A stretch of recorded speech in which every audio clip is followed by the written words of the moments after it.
Ce qu'il faut se dire, c'est que c'est pas parce que on a 120 vaches et qu'on produit 1 million de litres de lait que c'est pas raisonné. Ça, c'est très important de se le dire. C'est pas parce que vous avez des robots de traite que vos vaches ne sortent plus, que tout est livré par semis avec des provenances de je ne sais où, c'est pas ça. Salut à toutes et à tous, je suis Julia Siriex. Bienvenue dans le 2e épisode de Gavé. Gavé, c'est une série radiophonique consacrée aux éleveurs bretons et éleveuses bretonnes à l'épreuve de la transition écologique. Qui c'est qui aujourd'hui veut vouer sa vie entière à un métier? Mais au final, comment je suis rémunérée pour ça? Et ça, c'est la question à laquelle il faut qu'on réponde collectivement. Gavé. On veut remettre en place le même schéma qu'il y a eu avec l'agriculture industrielle. Ce système-là, il est terminé. Il faut vraiment chacun s'unir pour qu'on avance. Gavé. On se dit qu'on est peut-être la dernière génération d'agriculteurs ici. Gavé. Avec mon collègue Pierre Giraud, on est parti direction Plouaret, dans les Côtes-d'Armor. Là-bas, on a passé la journée avec Jean-Yvon Prat, un éleveur laitier qui n'a pas sa langue dans sa poche. C'est sa voix que vous allez entendre tout au long de cet épisode. Mais ce ne sera pas la seule. Léna Thébault et Pierre Giraud sont partis à la rencontre de chercheurs et chercheuses, journalistes et économistes, pour des explications supplémentaires. Pas de panique, je prendrai soin de vous les présenter. On va parler enseignement agricole et environnement dans 5 minutes avec une famille dont tous les membres sont passés par le lycée agricole de Pommery-Jaudy. À la 14e minute, Jean-Yvon Prat s'exprime sur la crise laitière et le défi de joindre les deux bouts.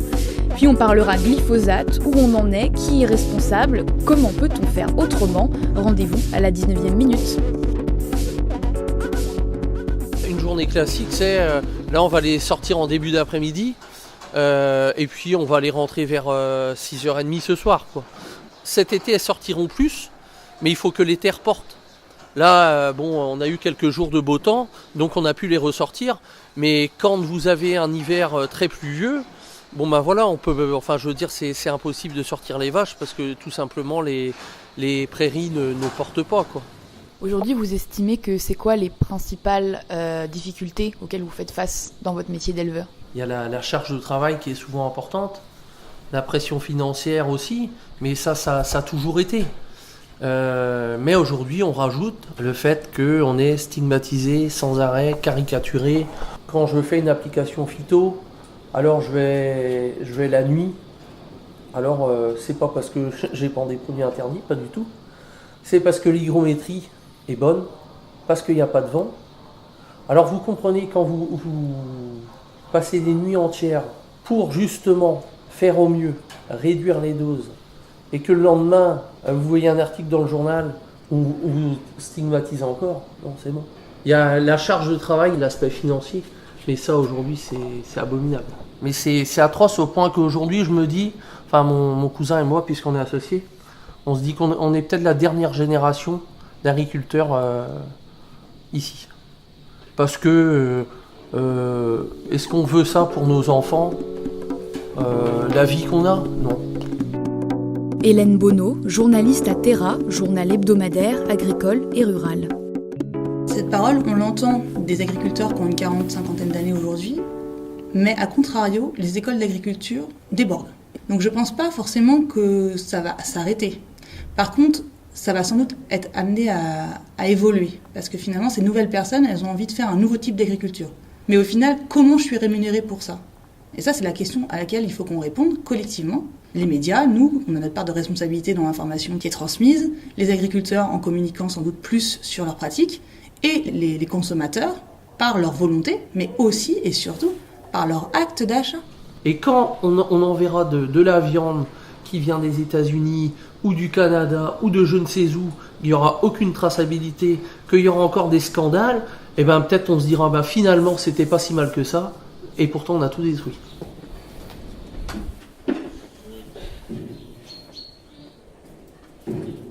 Vous avez fait un lycée agricole ? Ouais, j'ai été à Pommery-Jaudy jusqu'au BTS, et puis ensuite il y a eu une opportunité pour moi de reprendre une ferme à 4 km d'ici. Et j'ai fait 3 mois, donc je suis parti en Irlande. Et j'ai été très surpris parce que l'Irlande a une image très vertueuse. Et franchement, au niveau environnemental, c'était une catastrophe, tout simplement. Alors que l'image est pourtant... Les vertes prairies. Oui, non, mais c'est ça, mais j'ai fait des choses qui étaient déjà déconseillées ici, quoi. Ça illustre typiquement le fait que l'Irlande et la Bretagne partent d'un point de vue environnemental de situations très différentes. Pierre Dupraz, chercheur en économie à l'INRA. La Bretagne, on est dans une situation critique du point de vue de la pollution par les pesticides, de la pollution par les nitrates. Ce n'est pas le cas du tout de l'Irlande. L'Irlande a un projet d'intensification agricole. Et donc la stratégie de l'Irlande, c'est d'assumer le fait de produire davantage en dégradant un certain nombre d'indicateurs environnementaux, tout en restant relativement vertueux vis-à-vis d'autres pays de l'Union européenne. On voit bien que dans la compétition intra-Union européenne, la Bretagne a moins d'atouts tout de suite que l'Irlande. On peut continuer à marcher un petit peu. Ouais. Vous voulez parler aussi au point de vue environnemental, ce qu'on apprend dans les écoles, la prévention ou un changement qu'il y a eu Oui, forcément. Après, ce qu'il y a, c'est que les normes évoluent tellement. Tous les ans, il y a une nouvelle norme. Donc, on était sensibilisés par rapport à ce qu'il y avait à l'époque. D'ailleurs, c'est quoi la place de l'environnement dans l'enseignement agricole aujourd'hui ? Dans la famille Meraire, les parents, Didier et Sophie, sont éleveurs laitiers. Leur fils Alan étudie au lycée agricole de Pommeritz. On va voir ce qu'il en est avec 2 générations différentes. Une grosse matière, c'est l'agronomie, donc c'est tout ce qui est sol, et biologie. Nous, on démarrait à peine tout ce qui était réglementaire lié à l'environnement quand on était au tout début. C'est un peu, notre métier, ça sera notre métier, comme si tu respectes pas l'environnement, ta ferme ne marchera pas ou tu risques d'avoir des gros soucis. Et du coup, c'est pour ça qu'on est obligé d'être vigilant à tout ça. C'est un composant de l'avenir pour vous, ça c'est sûr qu'il faudra, plus qu'à l'environnement, coller aux attentes sociétales, comme on dit, coller à ce que les gens souhaitent. Dans la mesure du possible aussi. Faut quand même faire attention. À force d'en mettre, on ne trouvera plus beaucoup de personnes à vouloir faire le métier. Et ça, c'est sûr.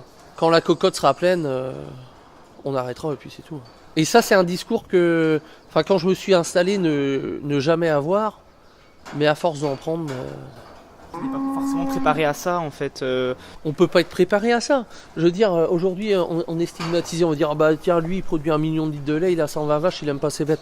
Moi, si j'aimais pas mes bêtes, je me lèverais pas la nuit quand il y a un vélage. Je veux dire, c'est pas pour le pognon que je le fais, parce que sinon, je me serais cassé. Et puis, c'est pareil, demain, s'ils allongent, par exemple, des durées de stockage d'effluents, ou si ils en ont parlé pendant un moment, de ne plus stocker de fumier au champ.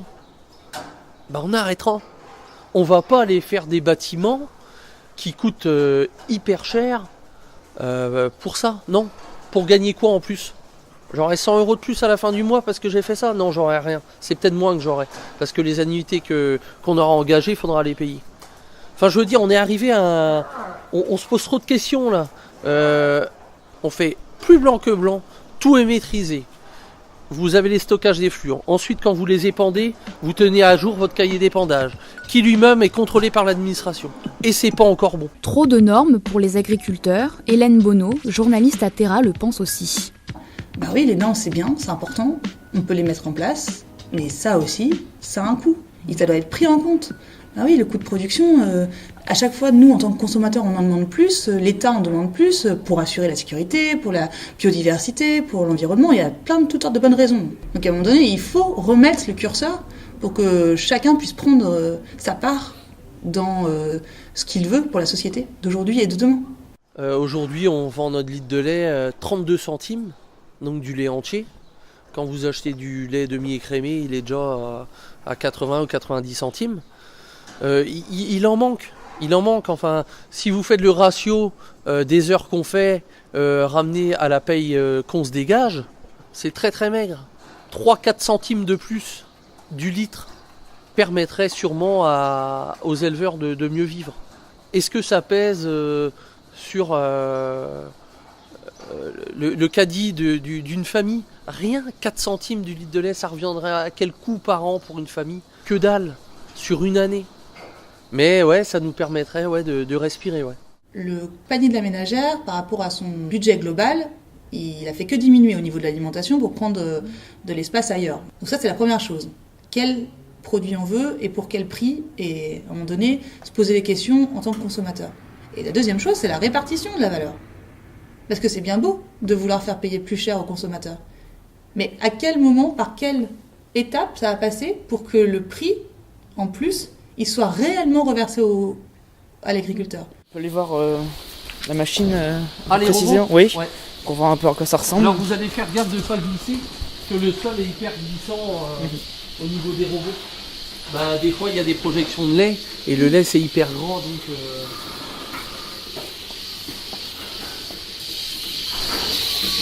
Donc là la vache elle est identifiée.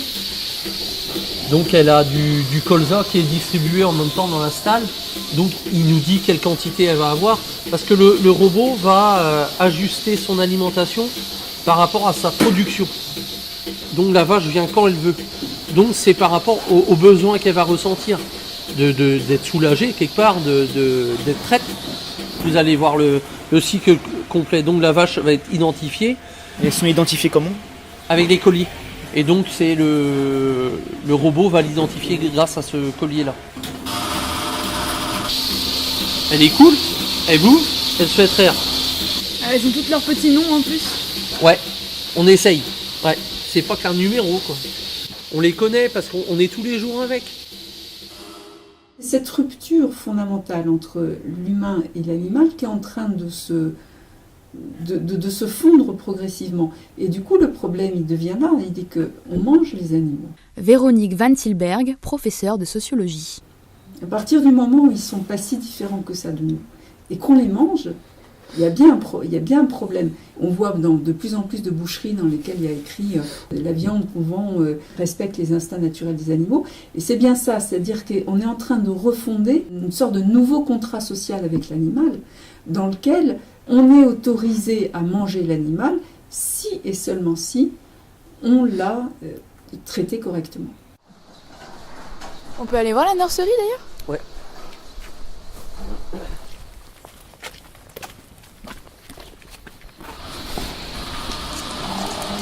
Donc on a fait un bâtiment donc abrité mais ouvert, de manière à ce qu'au niveau de la ventilation, ça soit quand même agréable. C'est qu'en été, il fait pas trop chaud, mais en hiver, il fait pas froid non plus. Donc c'est vrai que c'est quand même top au niveau bien-être. Et puis bon, ils ont la petite courette extérieure de manière à sortir et puis voir les copains à côté. Philippe Boud, enseignant-chercheur en sciences sociales de l'environnement. L'éleveur dit qu'il fait toujours tout pour le bien-être animal. Donc par rapport aux normes d'élevage en vigueur, mais comparé effectivement aux attentes sociales qui sont peut-être plus diffuses, qui touchent à cette idée du corps ou de la liberté, peut-être qu'il ne répond pas à ces attentes-là, mais est-ce qu'on peut faire de l'élevage en répondant à ces attentes qui renvoient à un idéal, à un imaginaire? C'est pas possible, enfin c'est pas l'élevage tel qu'il existe, même depuis longtemps, même avant la mécanisation.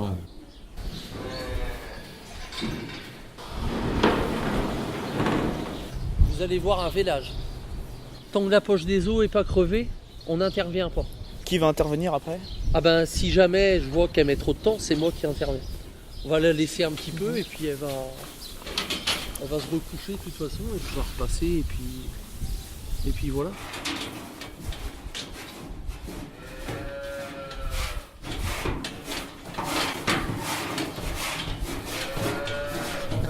À une agriculture biologique, est-ce que vous y avez déjà pensé ou pas? Est-ce que c'était une réflexion que vous êtes fait ou en se disant aujourd'hui je change complètement de modèle ou dans 3 ans, 4 ans?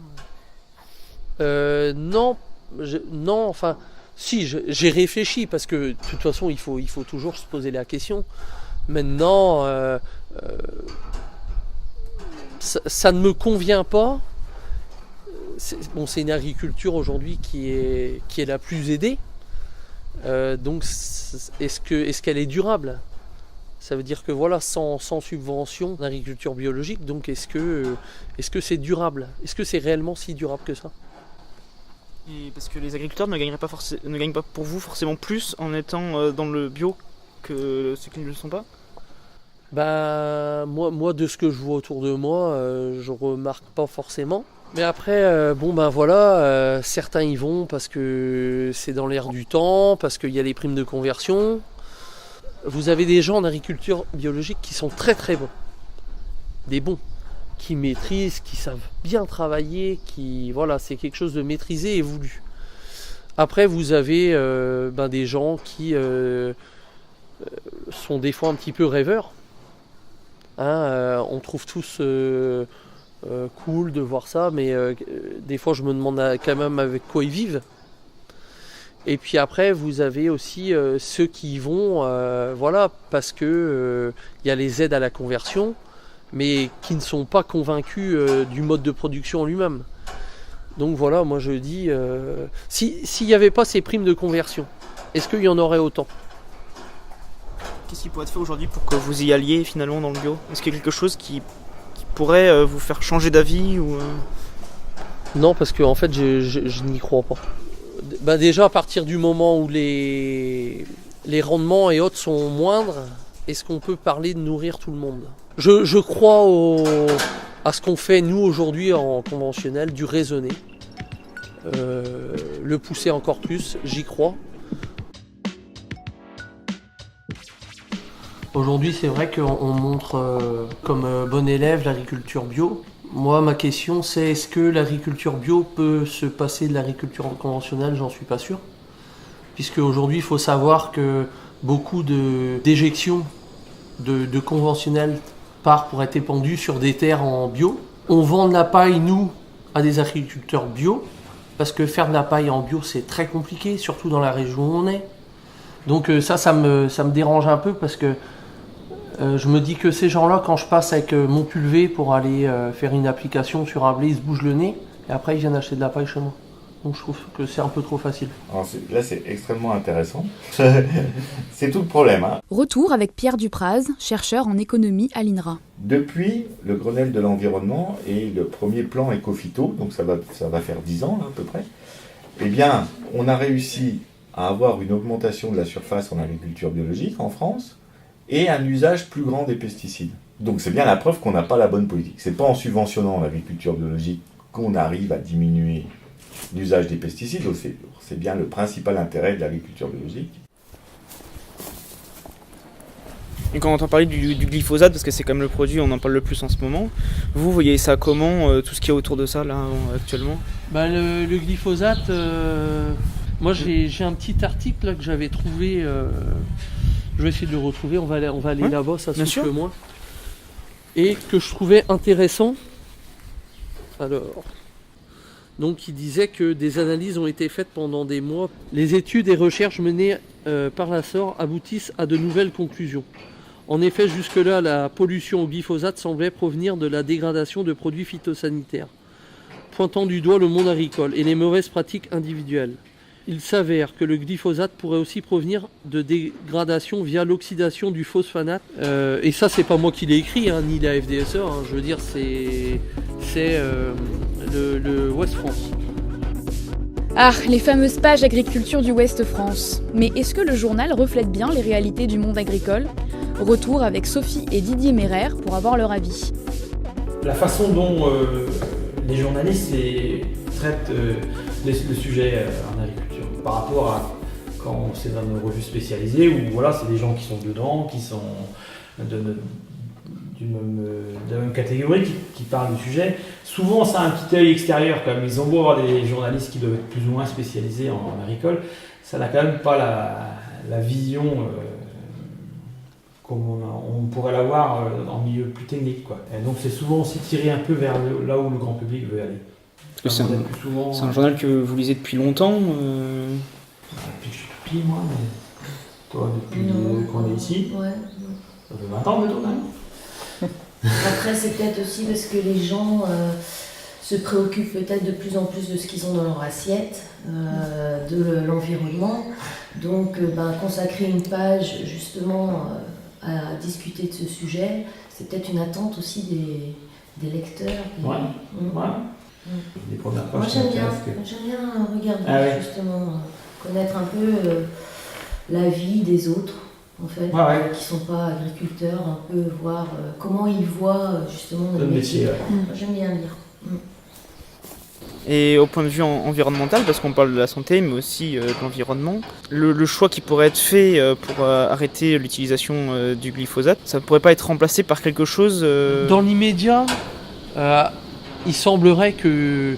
Mais demain, si on peut trouver quelque chose de plus vertueux pour remplacer le glyphosate, je dis oui tout de suite. Enfin, mais après, il faut pas oublier aussi que toute activité humaine est polluante, enfin, que ce soit pour les cosmétiques, que ce soit le diesel, que ce soit le nucléaire, enfin. Donc voilà, est-ce qu'on est prêt à se passer de tout ça? Donc vous en utilisez? Moi j'en utilise à très faible dosage à l'hectare. J'en utilise pas tout le temps, mais oui, il m'arrive d'en utiliser. Si vous voulez en savoir plus sur les freins à la réduction des pesticides dans l'agriculture française, n'hésitez pas à aller cliquer sur l'enquête réalisée par nos camarades de l'IUT de Lannion. Elle sera disponible sur le site web de Mediapart d'ici le début de l'été. Pour que vous en sortiez mieux, il y a des choses que vous pourriez faire ou il n'y a rien qui est entre vos mains en fait? Non, il n'y a rien. Enfin, le prix on ne le maîtrise pas, donc, et les normes non plus.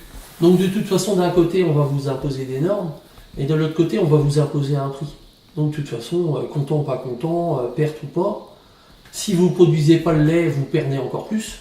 Avant de reprendre l'exploitation, il y a 8 ans, dans votre tête, vous étiez au courant de tout ça ou c'est arrivé au fur et à mesure? Non, ça a énormément changé. Enfin, moi, quand je me suis installé, donc c'était en 2004, il n'y avait jamais eu de crise laitière en lait. La première crise laitière, elle est arrivée en 2008, je crois. Le lait, c'était pas cher payé, mais c'était stable. Donc, ça allait. Aujourd'hui, il faut produire plus pour gagner pareil. Pour Catherine Darro, maîtresse de conférences en sociologie environnementale, parler d'une crise, c'est avant tout un choix politique. Parce que le terme crise, il signifie qu'il y a eu un accident de parcours et qu'on va sans doute mettre au point quelques dispositifs pour redresser la barre et qu'on va retrouver une situation d'équilibre. Mais c'est absolument pas ce qui se passe.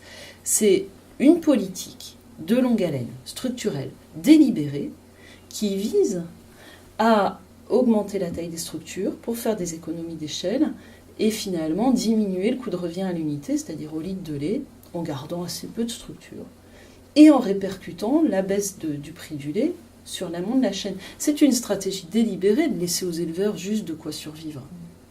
C'est savamment dosé en fait. C'est des réglages assez fins du marché. Vous ne cherchez pas à gagner, vous cherchez à moins perdre. Les normes, si demain l'Europe ou la France dit vous n'avez plus le droit de stocker de fumier au champ, ce qui est fait quand même depuis la nuit des temps. C'est quoi le choix? Est-ce qu'il faut se mettre 100 000 € pour faire une fumière? Pas sûr. J'essayais d'anticiper en me disant voilà, on va peut-être vers là. Quand je vois le montant des travaux, je me dis bon. C'est pour ça, nous, il nous reste 4 ans de dur.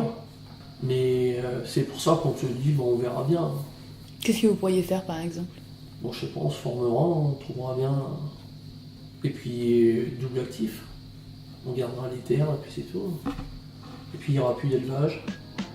Et derrière, s'il n'y a plus d'élevage, il n'y aura plus de transformation. Ça fera du chômage encore en plus. Pierre Dupraz, chercheur en économie à l'INRA. Alors, c'est intéressant qu'il explique ça parce que ça, c'est vrai au niveau d'une région ou d'un petit pays comme l'Irlande, mais c'est faux au niveau européen. Pourquoi? Parce que ce qui se passe, c'est que les régions qui sont les mieux organisées, c'est celles qui vont réussir à faire les meilleurs produits le moins cher, donc avec le moins de travail globalement. Et donc, au niveau européen, ce qu'on voit, c'est une concentration de certaines productions dans certaines zones, peut-être parfois une augmentation des emplois qui vont avec dans ces zones-là, mais globalement, une baisse des emplois et agricoles et même industriels. Hein. Donc là-dessus, il a raison. Hein. C'est-à-dire, les emplois dans une région, c'est vraiment au détriment des emplois dans une autre région. Et la peur qu'il a, c'est que la Bretagne appartienne à une région en déclin agroalimentaire. Parce qu'une région où il y a de l'élevage, c'est quand même une région vivante. Demain, est-ce qu'on veut de l'emploi, est-ce qu'on veut de la vie, mais l'élevage, c'est la vie aussi, hein, parce que c'est des animaux qui, nous, on a peut-être 150 naissances par an. D'ailleurs, peut-être qu'on aille voir la vache. Ouais.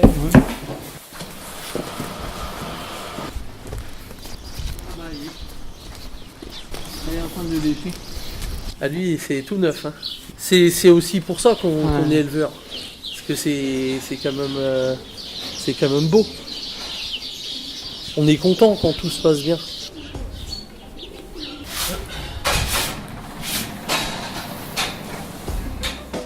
C'est la fin du 2e épisode de Gavé, réalisé par les étudiants et étudiantes en journalisme de l'IUT de Lannion. Au prochain épisode, on discutera transition écologique dans une grange, avec de super invités. Tout de suite, un extrait. L'agriculteur, il est au milieu d'un tissu d'incohérences et de contradictions. Il y a un discours de l'agroécologie avec des mesures d'aide publique, mais qui posent question, c'est-à-dire qu'est-ce qu'elles encouragent ou pas. Mais il y a aussi des politiques économiques, il y a des questions de paiement des prix qui vont dans l'autre sens, c'est-à-dire qui poussent au contraire à continuer d'intensifier, à continuer d'agrandir et à, soi-disant, continuer à faire des économies d'échelle. Donc c'est ça que j'appelle le contrat social rompu. Et pour l'instant, il n'est pas encore retrouvé.